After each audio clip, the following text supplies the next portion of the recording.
প্রথম কথা, উপাচার্য অসুস্থ, শিক্ষামন্ত্রী হিসাবে দেখতে গেছেন, কিন্তু বারবার যে প্রশ্নটা ঘুরে ফিরে আসছে যে শিক্ষামন্ত্রীর গাড়ি কাউকে চাপা দিচ্ছে, তার উপর থেকে নাকি চলে যাচ্ছে।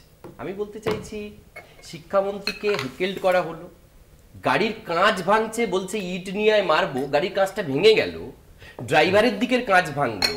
এরপর কত একটা ধৈর্য ধরে ব্রাত্য বসু কি করতে গেছিলেন? ওয়েব কুপার একটা বার্ষিক সভা, ৩,৫০০ অধ্যাপক অধ্যাপিকা এলেন, এটা কি তার দোষ? শিক্ষামন্ত্রী কি আটটু নমনীয় হতে পারতেন না? আমি সেই প্রশ্নেই আসছি।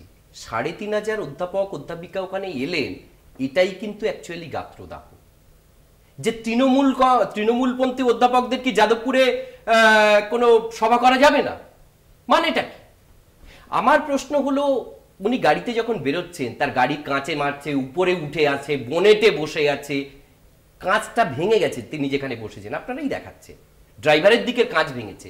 এরপর ধৈর্য ধরে উনি কিন্তু একবারে পুলিশ ডাকেননি, পুলিশ কিন্তু ডাকেননি। তারপর কি হলো?